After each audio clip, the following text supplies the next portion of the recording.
real stories of werewolves of Dogman history from your emails, illustrated and animated with the democratizing magic of machine learning AI.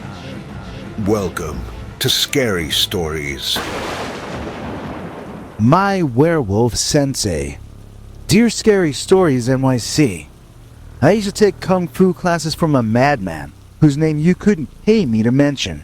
He is still alive, and he would come looking for me if he knew I was telling you this story. I'm about to reveal info that he wouldn't personally reveal to you, even if you trained with him for years. And the short version is that most of Sensei's power comes from the fact that he is, in actuality, a werewolf. Since I can't get into details that would reveal exactly who I'm talking about, it's hard to explain exactly what I was taking classes to learn. I guess it should hopefully be safe to say that I was being trained in hand-to-hand combat to defend a certain very important person. I had already received firearms training and would go on to be trained in other skills I'd rather leave out of this. So this was part of a long series of ways in which I was being educated into a very specific and demanding security position. The training was taking place in a certain mountain range in the United States which shall remain nameless. They had a somewhat hidden base of operations on the top of a steep little mountain, and this is where I would be spending 6 weeks with Sensei, being broken down and rebuilt into the man they needed me to be. Sensei was about my size when we met, and I had no idea he was anything except a human being. He was in excellent shape, especially considering that he must have been at least 10 years older than I was. There didn't seem to be an ounce of fat on him. Every atom of his body was there for a useful reason in that moment. He was the most intimidating man I've ever met, and also the most impressive. In addition to that, he was the cruelest, as I was put through such rigorous physical ordeals that on more than one occasion, I thought I was about to meet my maker. I wondered how these feats I was nearly terminated by merely attempting seemed easy for Sensei to do. I guess he might be using some kind of performance-enhancing substance. I was wrong to think that, but I was correct that his performance was most definitely enhanced. Nevertheless, assignments that nearly killed me in week 1 had become doable by week 3, and I was beginning to feel almost superhuman, thanks entirely to Sensei's training and his vision of what the training could achieve. While I still couldn't keep up with my master, I was becoming stronger and faster than anyone else I had ever seen at that young stage of my life. I remember the first time Sensei changed form in front of me. It was not a slow and painful affair like in the old movies. Sensei could change from human to werewolf so quickly that you had no choice but to become completely startled. And he could change back into a human and laugh at you, while your jaw was still hanging open from the werewolf sighting. He allowed me to watch him change forward and back over a dozen times that day before we ever had any physical contact. I was still wondering if the werewolf persona was just an illusion or projection of some sort. I thought he must be making me see things somehow. I assumed it was an Eastern technique, a mind-swaying power of some sort. Sensei himself was European, but everything he had taught me up to that point was from Asia, so I had thought that my seeing him as a werewolf must have been the result of some ancient mental technique from the East. Well, it was the result of something ancient. I at least had it right that far. What do I mean when I say I saw him transform into a werewolf or wolfman? Well, while he did grow a bit larger, it was basically him becoming an animal version of who he had already been. This is why I thought maybe these are his mental projections all around him. Once I got swiped by his Dogman claws, though, I realized that these were far more than mental projections. Sensei was somehow living in 2 different realities or dimensions at once, and he could switch realities on me as well, in some way I can't even fully describe, let alone explain. For instance, he hurt when he swiped me with his claws, and they ended up covered in red fluid that had once been inside me. Sensei then suddenly was his normal self with hands and not claws, and he was laughing at the confused look on my face. When he just as suddenly changed back to the werewolf form, those claws were somehow back to being covered in my personal red fluid. While Sensei had changed back to human form to laugh at me in my reality, the werewolf reality had somehow continued along with its own continuity, if that makes any sense at all. Like 2 different films running side by side, and Sensei was cutting back and forth between one and the other, in real time. It amused him how much this confused me. Him becoming a werewolf wasn't just a transformation. It meant something far more. And by that, I mean that more was going on there than I could even begin to understand. Not just to Sensei, but to the very reality around us itself. For a full week, my training consisted mainly of fending off surprise attacks from my sensei, usually when he was in werewolf form. After 7 days of this, I had progressed enough in his estimation that the last week was spent in a test of survival.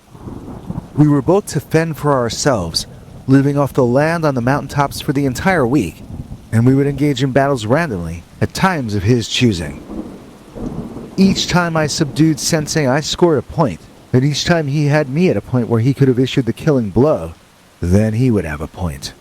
I managed to match him win for win, but I knew this had mostly been just because luck had been on my side and not on his. One time he stepped on a patch of ice and slipped, enabling me to get away from him.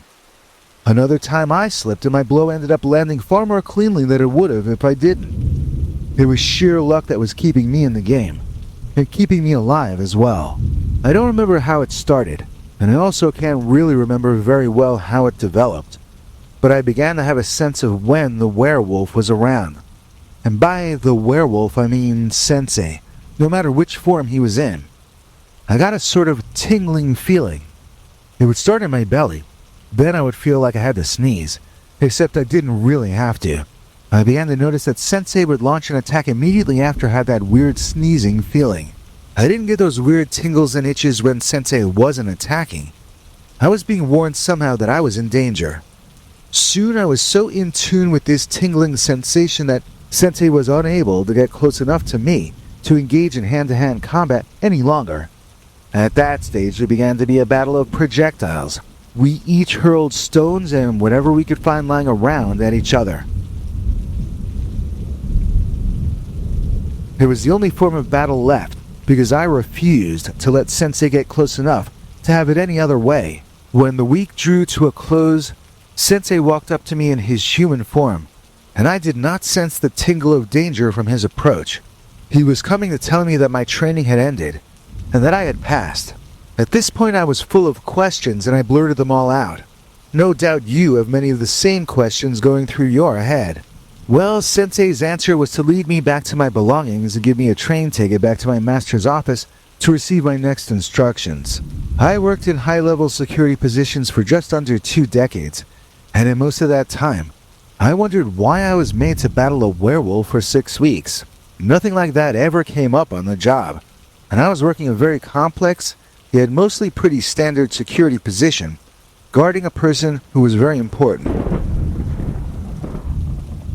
I was, that is, until one night, when I suddenly got that weird tingling feeling in my belly that I hadn't felt since I was up in the mountains with Sensei. When I felt a sneeze coming on, alarm shot through me, and I spun around just in time to intercept a deadly attack from a werewolf every bit as savage-looking as my Sensei had been years prior. He had claws that seemed to be 2 inches long or longer, and so most of my efforts were spent on moving out of the way of his attacks, and keeping some distance between us. I was able to fling rocks in his direction to greater advantage than I might have hoped. I did not think I could survive long against those claws in close combat, so using the technique of rock throwing that I had learned up in the mountains seemed my only choice. I was able to defend myself until he gave up and ran off. I never saw another werewolf for the rest of my career, but the training I received early on was what saved my life that night. And I guess that's my story of the time when I had a werewolf sensei. I wondered who's today's EP, and then I had an epiphany. Our executive producer is Ms. Walsh, aka Tiffany. Please join me in thanking Tiffany Walsh for making this episode possible.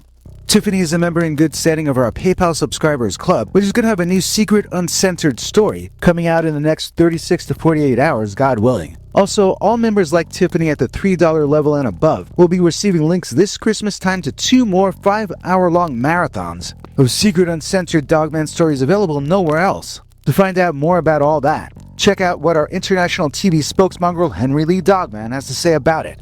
Hank? Thanks, Biggie. And thanks to all of you for watching this far. If you liked it, please click like. If you'd like to see more of our work, please subscribe.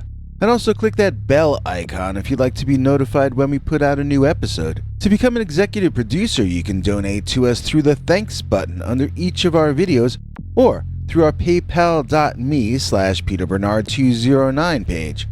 To receive cool perks like secret uncensored Dogman episodes far too wild to ever run on this channel, you can become a YouTube channel member by clicking the join button, or join our PayPal subscribers club at peterbernard.com. Joining either at the $3 a month level or above gets you access to our over 25 hours of secret uncensored Dogman stories available nowhere else. Do you have a scary story about Dogman or some other kind of high strangeness that happened to you? Let us know by emailing us at scarystoriesnyc@gmail.com or by leaving us a voicemail message at 804-LA-SCARY.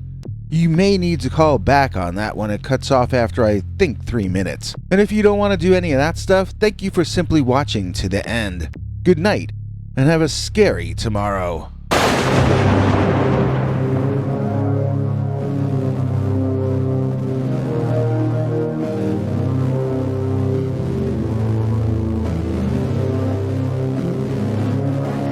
Come back for more scary stories.